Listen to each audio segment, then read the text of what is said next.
Finding an affordable home in 2024 might seem really hard, frustrating, or even impossible. It's impossible, not impossible. Well, I'm here to tell you it's not. Due to COVID-19, home prices have skyrocketed. The average home cost is now 50% higher than it was 4 years ago. And the number of homes that you can purchase for under $200,000, the sales have gone from 50% to under a quarter of sales in 2023. But I'm here to tell you, homes under $200,000 still do exist. And there are cities that are still crazy affordable to live in. Okay, so why $200,000? Well, I think it's a very attractive price for first-time home buyers or retirees on a fixed income or anyone looking to purchase on a budget. Now, as a little side note here, I want to mention I'm primarily talking about single-family homes. However, many of you may or may not know there are about 1.5 to 2 million condos in Florida, with 37% of them residing in the Broward, Miami-Dade County area. Now, sticking with the $200,000 cost for a home, and with the interest rate saying 7%, your monthly payment with a $200,000 home, 20% down, will be about $1,500 a month, less than the national average rent of $1,732. As a matter of fact, I was on that Nextdoor app the other day. I try to go on there very sparingly. People do seem to be getting a little better, a little less hostile. But anyways, there was 2 women who are sharing a place at $1,800 a month because the one is on a fixed income. I believe she's a senior or disability or something. And the other only made $14-15 an hour, $1,800 a month. If one of them was to purchase a home under $200,000, and if they didn't have the 20% down, they have something to put down, they could rent the room to the other, and it's a win-win. I also have a friend who had said to me one day that they would never buy a house, or they have no desire to buy a house because they don't want to worry about when the water heater goes or the refrigerator needs replaced. That's crazy. Not only are you building equity in somebody else's home, building their dreams, but you're also at the mercy of them. Sometimes landlords won't go ahead and they won't replace the fridge. They'll have you do it. I know this because I used to own a property management company.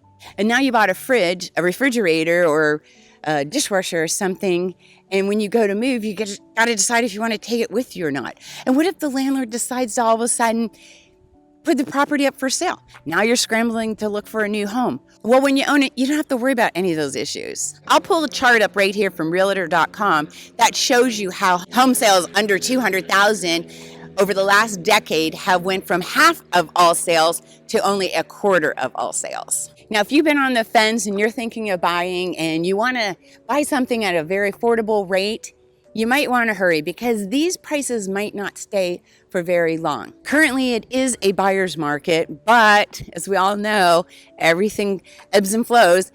A buyer's market will soon turn into a seller's market. I've also found out throughout my years of working with buyers and sellers that a lot of times first-time buyers are leery. They're not sure how to purchase. Go ahead and fill out the form below. Make sure you put your phone number. Let's have a conversation, and I'll go and explain the process for you and see if we can get you into your new home. So let's get into the 9 cheapest cities to live in Florida. In no particular order, I'm starting off with Lauderdale Lakes. Lauderdale Lakes is located in the Fort Lauderdale area. Also, Lauderhill is another nice affordable place. I didn't add it to the list. I figured Lauderdale Lakes would be sufficient enough. Definitely can get homes under $200,000 as of this recording. And as the name implies, it is surrounded by several lakes. So for you outdoor enthusiasts, there's always plenty to do. As far as hiking, biking, canoeing, fishing, boating, Lauderdale Lakes has you covered. The median household income at Lauderdale Lakes is about $42,000, and home price to income ratio is 4.47%. Number 2 on my list of the cheapest places to live in Florida is my old favorite, Daytona Beach. I've been telling you about this for years. Daytona Beach is very affordable. I checked our MLS right before coming out here to record, and yep, definitely properties, nice properties, still under $200,000. The median household income in Daytona Beach is around $48,000 a year, and the home price to income ratio is 5.27%. Now, Daytona Beach has 23 miles of beautiful beaches. We also have the famous International Speedway for you motor car or all kinds of race enthusiasts. It's not just motor cars, it's actually bikes, and I see trucks out there. They have all kinds of events. And the cost of living is below the national average. Home prices are 3% less, utilities 1% less. There's always something to do here in Daytona. There's also a beautiful downtown in Daytona Beach. That's where I'm at today, hoping you're enjoying the background here. Number 3 on the list, Jacksonville, Florida. Jacksonville, Florida, we're heading a little more north. It's north of Daytona Beach. It'll take you about an hour and a half to get there. Median household income is around $65,000 a year in Jacksonville, and the house to income ratio is 4.17%. Jacksonville is a huge city. It's one of the biggest cities in Florida. There's something to do for everyone. It's absolutely gorgeous. I have some friends that live up there. I go up and visit them often, and I just really love that area. Really, really pretty. There's plenty of beach access too up there. So if you're indoor, outdoor enthusiast, tons and tons for things for you to do. So not only is Jacksonville a cheap place to live, it's a great place to call home. Number 4 on my list is Deltona, Florida. Deltona is a little more inland. You're not going to have anything on the beaches. None of the beaches are far from anywhere in Florida. If you're a nature and outdoor lover, this is a must. You can pick up a great home in Deltona. They also have some beautiful springs like Green Springs. I'm planning a trip out there to do a video, so stay tuned. The median household income is $58,000 in Deltona, and the home price to income ratio is 3.45%. So if you're looking for some endless outdoor activities and live at an affordable place, Deltona might be just for you. Number 5 is Lakeland. Lakeland is a little more south. It's south of Orlando, Florida. It's a very affordable place to live. The median household income is around $56,000 a year, and the home price to income ratio is 4.25%. Now, Lakeland is dotted with numerous lakes, so if you like bird watching, boating, canoeing, fishing, kayaking, Lakeland may be a great choice for you at an affordable rate. Okay, let's head over to Largo, Florida. Largo is on the west coast of Florida. It's over there by Tampa. The median household income is around $55,000 a year, and the home price to income ratio comes in at 3.9%. It has some of the most beautiful beaches and world-class golfing for you golf enthusiasts. Vibrant downtown with shops and cafes. And the locals cherish the relaxed vibes that Largo offers. Coming in 7 on my list, again, no particular order, is Sanford, Florida. Sanford, Florida is one of Central Florida's oldest cities. It's over there inland a little more, kind of by Deltona. What I like also is Sanford offers an international airport. I try to fly out every chance I get out of Daytona International Airport. What I'm trying to do is avoid at all costs flying in and out of Orlando. If you ever flew out of Orlando, I think you know why if you're driving.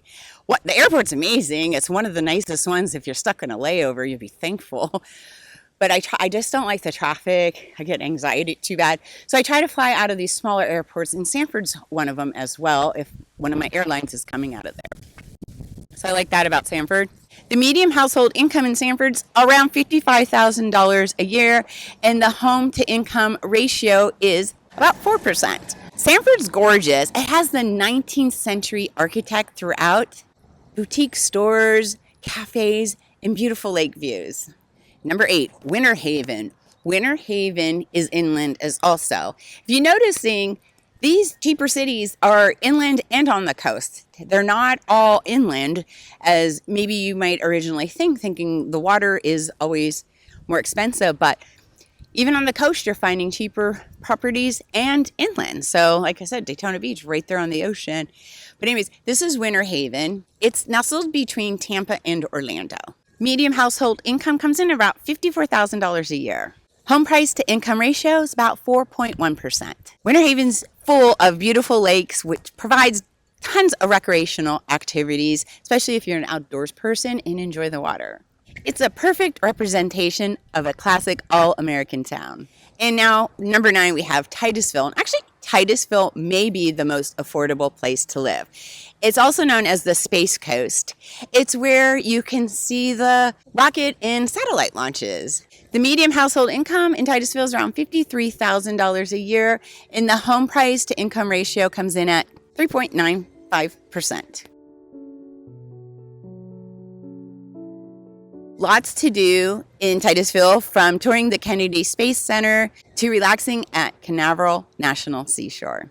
Always something exotic to experience, whether it's nature or spacecraft. I would love to hear your favorite city in Florida, whether it's the most affordable or the most expensive. Also, if you're thinking of moving anywhere, please know I have a network of thousands of agents throughout the country, and I'm happy to do the heavy work for you to find that amazing agent to get you either in or out of Florida. Just go ahead, fill out the form. Please make sure you leave your phone number and let's hop on a call. Thanks for watching. Till next time.